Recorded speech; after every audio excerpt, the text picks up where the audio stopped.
Brian McKnight, are you okay? Don't even answer because I think we all can collectively say Brian McKnight is not okay.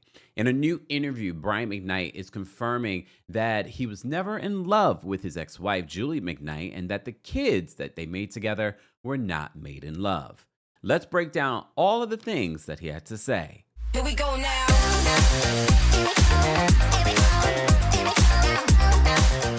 Welcome back to the Kempire channel, your number one source for pop culture news and music, entertainment, reality TV, and so much more. As always, be sure to like this video, subscribe to the channel, and hit that notification bell so you never miss out on breaking news when we go live or when we upload. So it was a couple of days ago that I started seeing these clips from Brian McKnight's most recent interview. I believe it was with our friends over at The Art of Dialogue.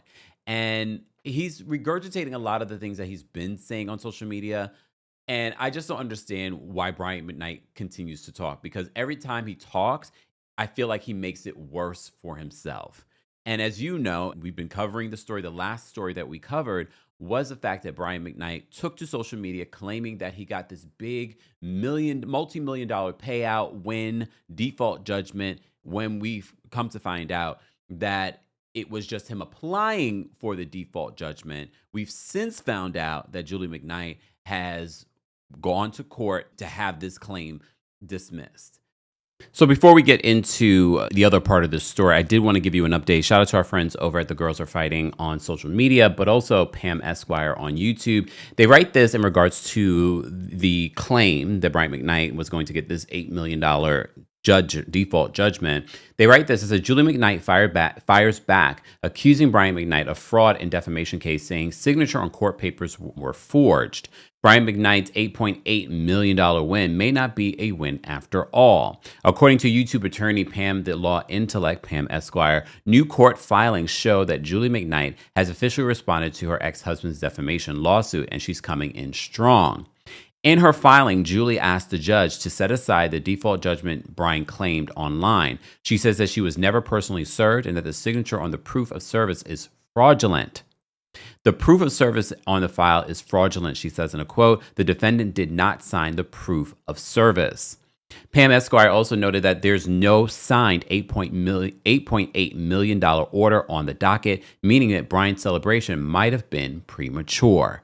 Julie's move could completely undo the reported judgment if the court agrees the service was improper or fraudulent. Translation: the win isn't official, and this case is far from over. I'm going to play the one part from this interview. We're playing this under fair use for commentary and reviewing and research purposes.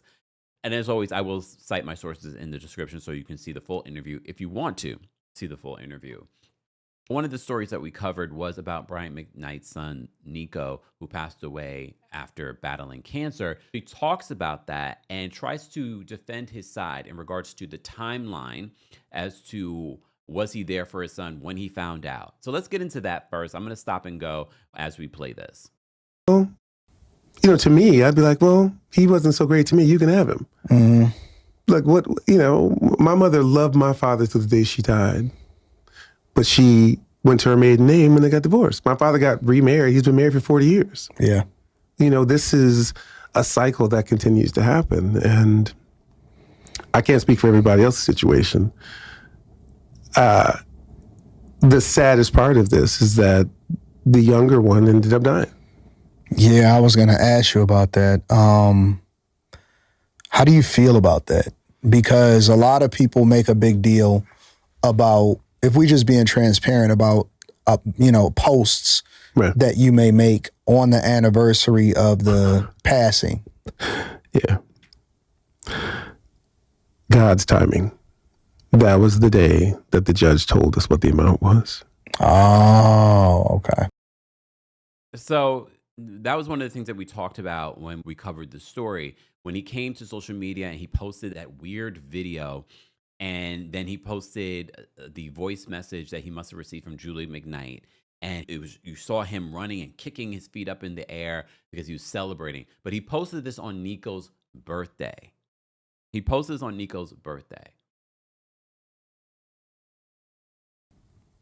So it didn't have anything to do with... Had nothing to do with that. But I will say this.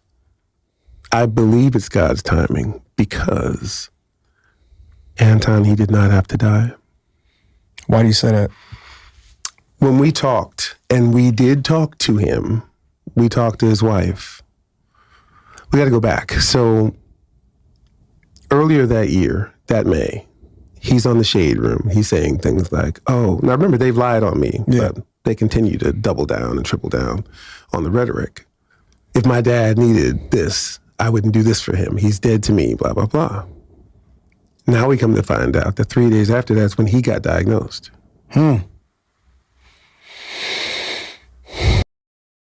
First of all, just pay attention to Brian McKnight's body language. First of all, he's done this before when talking about his family, and just some of the darkest things that he would sort of insinuate without really necessarily saying. Is he saying that this was Nico's punishment because he went to social media and told his truth? Again, I'm not saying it is the truth, but I'm saying he told his truth or his story. Are you saying the cancer was his punishment? Just look at his body language. His body language is quite telling. And this is why I say I think Brian McKnight not talking probably would have done better for his career versus coming to social media or even doing any sort of interview, because I don't feel like this interview did him any justice. They waited because he didn't have insurance.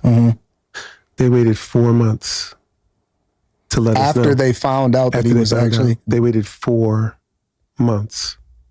So he could have...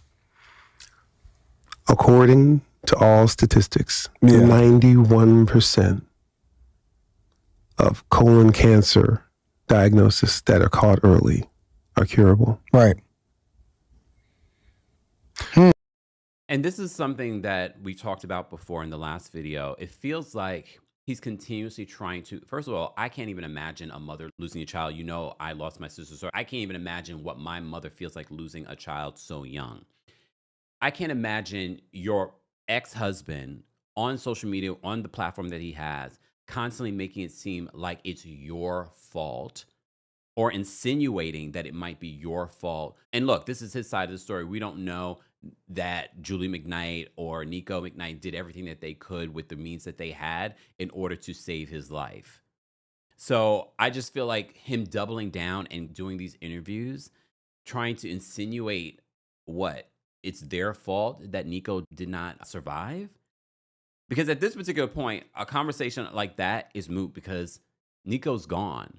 And I'm sure she would do anything in her power to have Nico here. This is part of the reason why people are saying that they can't listen to Brian McKnight music. They can't go to a Brian McKnight show. It's because of these weird, dark things that he says.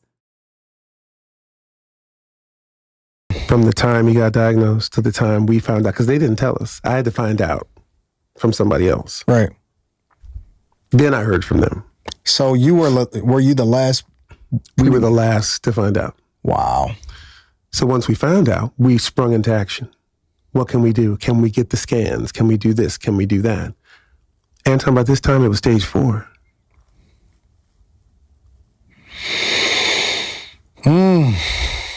That's crazy. Stage 4. So you've lied on me. Right. You don't come to me. In my opinion, they martyred him so that they could keep this going. That's deep. That's really deep. That's what I truly believe. Yeah. Are you guys hearing this? So he believes that they basically sacrificed Nico so that it can make Brian McKnight look bad.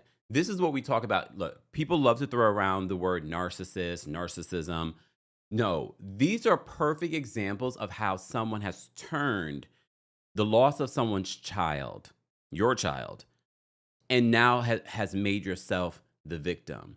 Remember when we covered this story a few months ago and we were talking about Brian McKnight's brother coming out? That's how we found out that Nico passed away. And Brian McKnight's brother was so diplomatic. He says, I've heard everything. I can see this side, that side. And after his brother came out and revealed this, Brian McKnight even slammed his brother, and his brother didn't say anything terrible about him. So that already told me everything that I needed to know, because your brother didn't even say anything bad about you, but you're slamming your brother? So that told me everything. So now he's saying that basically they sacrifice Nico in order to make Nico a martyr so that they can double down on how people view Brian McKnight. Am I crazy on this Sunday morning? Everybody's heard that voicemail. I will leave with you the messages that we sent. Leilani sent a message that said to his wife, you don't even have to tell him that it's us. We just want to help whatever we can do. And then they're like, well, he would have had to stay at your house and they wouldn't have been able to see him. I'm like, we never made that a stipulation. Mm-hmm. The facility that we found, that the only one that would allow him to come was closer to our house. Right. That's why we have an entire apartment downstairs with its own entrance. His wife wouldn't have to work. You can take care of him all day. Leilani wanted to take care of him. And his mother sent that message after we sent the message to him. That's insane. This is what happened. So and it gets worse. So, you know, as I've been saying, I said, I think if he talked less, he would probably do less harm. You notice how the family hasn't talked a lot. Yes, I know Brian McKnight Jr., the first one, actually has come out and said things before, but they don't talk a lot. And when they talk, it doesn't hurt how the world views what they're saying or their position.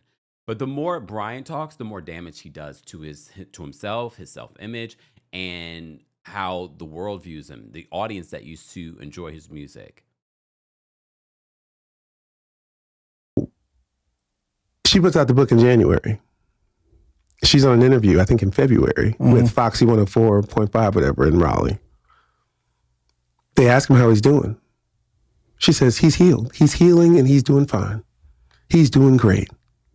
Now, because they blocked us all on social media, we don't know what's going on with them. Mm-hmm. The next thing we know, he's passed. Wow. That message that I played for everybody was 20 months before he passed away. That was not near the end. It was still when something could be done at the very least to make him more comfortable.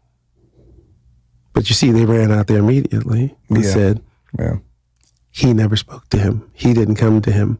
Here's all these messages on Twitter. I deactivated my Twitter 4 years ago, something like that. I don't know. They didn't tag me. Nobody could call. Everybody's got my number. So they could say, he didn't even, I didn't know. Yeah. Last I heard.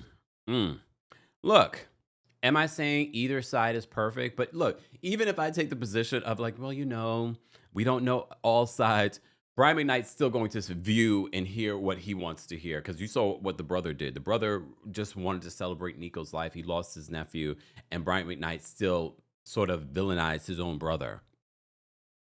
'Tis the season to keep your home clean, and we are partnering with HomeAglow to help you with just that. One of the things that I found hardest when I was looking for a cleaner for my home was the fact that it was hard to find. And a lot of times, unless you are speaking to people from word of mouth, it's hard to find someone that you can trust in your home that's actually going to do a good job. So today's video is sponsored by our friends over at HomeAglow. HomeAglow is a 5-star home service platform dedicated to making your space clean and tidy. With their easy online booking capabilities, you can instantly schedule top-rated cleaners in your area for a special occasion or regularly with their Forever Clean membership. And Thanksgiving is right around the corner. The holidays are right after that, and HomeAglow is going to make it so easy for you to book someone to come in and clean up before you have family come over or after your family came over and ruined everything. Well, maybe not everything. HomeAglow, as I said to you before, makes it so easy to do all of this online. I literally have tried them, and they did a fantastic job. To schedule a cleaning, you simply go to HomeAglow's website to choose the day and time that you're looking for and the duration of your cleaning to match with a cleaner. Schedule as quickly as this week or get something on the calendar for next month to check it off your to-do list early. You can see photos and reviews of background check cleaners before booking the right cleaner for you.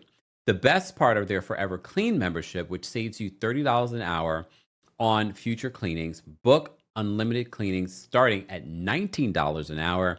Backed by Homoglow's happiness guarantee, Homoglow services are only available in the US. I know we're worldwide, but it's only available in the US.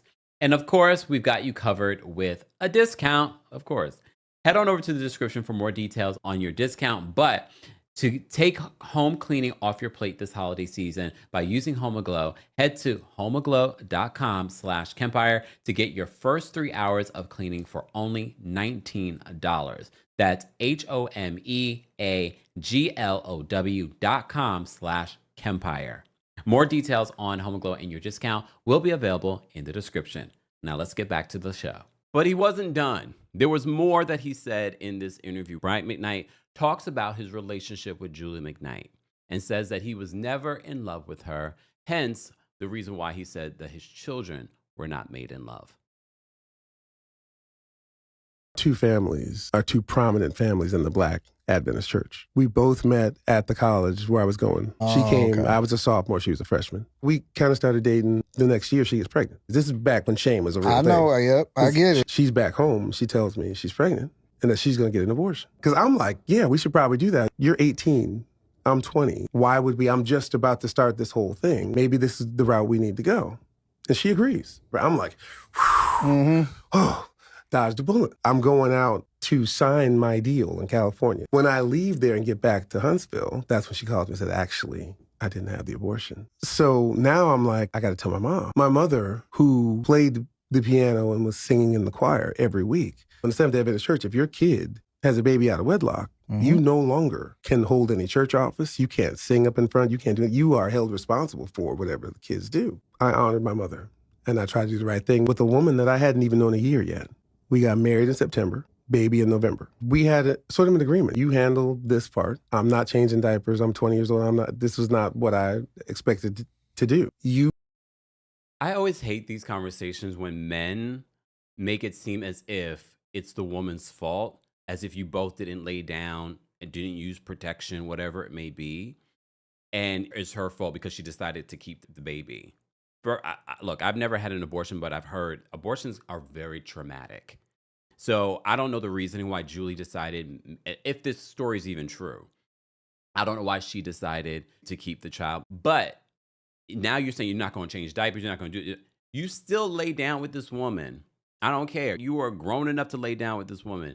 Now all of a sudden, I'm not doing this, I'm not doing that, because you guys had an agreement. I don't understand that logic. He's not the first guy to say something like this. Well, if you're deciding to have the baby, we were just talking about this with Khloe Kardashian's baby's daddy, Tristan Thompson, because he said that about the side chick. Remember, he said he told her in that Snapchat message, I'm not gonna have anything to do with the child, and he meant that. He has nothing to do with that child to this day. Made this decision. You're going to handle that, and I'm going to handle this. Yeah. When you make that bargain, you say, hey, you're going to take care of this. This is your responsibility. And they say, got it. And you go and you do what you have to do. You're expecting that to be the case. But we don't realize is that people will tell you whatever it is they want to tell you to keep you there until that first argument. Then the real thing starts to come out. But by then, you're looking at your life. You're like, well, and I had this conversation with my mother, like, why did you have me do this? You tried this. It didn't work. Now you got me doing it. Right. It was tough, but I'm already in it. We separated 4 times before we ended up getting divorced ultimately anyway. How far into the marriage would you say the first separation? 2 years. Because you were married for what, 13 years? Yeah, 13. So why not just break off? Why stick it out for 13 years? For the kids. I was never in love with their mother. I wasn't. They weren't made from love to begin with. And I said this before, and people got so mad, this obligation that just because you lay with somebody now, it's sort of an 18-year sentence.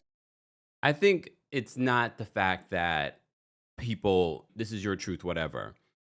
It's the fact that your children are here and you saying that they weren't made in love. It's not about how we feel about it. It's sort of like, oh, how do your children feel about that? Knowing that you feel this way, that they weren't made in love. Because that can't feel good. And this is just one of the cringiest things that Brian McKnight has said on social media about his children. So him saying that they're not made in love, it's not about us or how we feel about it. It's more so about like, damn, how does your children feel that you feel this way about them? Because it probably, if anything, for them, you saying that they're not made in love, it's like, oh, is that why you treat us the way that you treat us? Badly, indifferently? Is that why? Of some kind or beyond that, because it's forever. There's resentment there. But at the same time, you do have these children and you want to try to do your best to do right by them. If we were never supposed to be together like this in the first place, but we have these children, we both have to do what's right for them. And you're right. What we should have done was just separated for good then. What's that nail in the coffin that then leads both of you to come to the conclusion that you guys are no longer good together, regardless of whether or not you have kids or not? I think we always knew we weren't that. She may have been lying to herself if she thought otherwise. For me, when I realized I could parent those boys without her, I could be a good parent. I could be there for them and I could give them what they needed from me without being married to their mother. Do you think that the kids were the thing that kept y'all together as long as you were? Absolutely. That wouldn't be the first time that someone has stayed in a relationship for the children. We were just talking about this the other day during one of our recaps. And I always say to you guys, that is not a reason to stay in a marriage. And look, their marriage wasn't perfect. There have been rumors about their marriage and what went down in that marriage for years, which do not make Brian McKnight look the best. But maybe because, quote, he was not in love with her. But what we're seeing from Brian McKnight on social media, in interviews, is not helping his case. It's not helping people kind of look like, well, you know what? Well, maybe Brian McKnight might have a point here. No. His behavior, his timing, his choice of words have really solidified for a lot of people, oh no, you are the problem.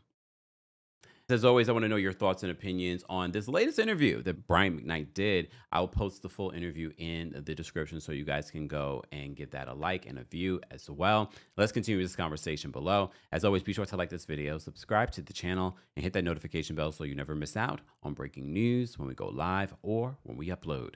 Thanks for watching. Here we go now.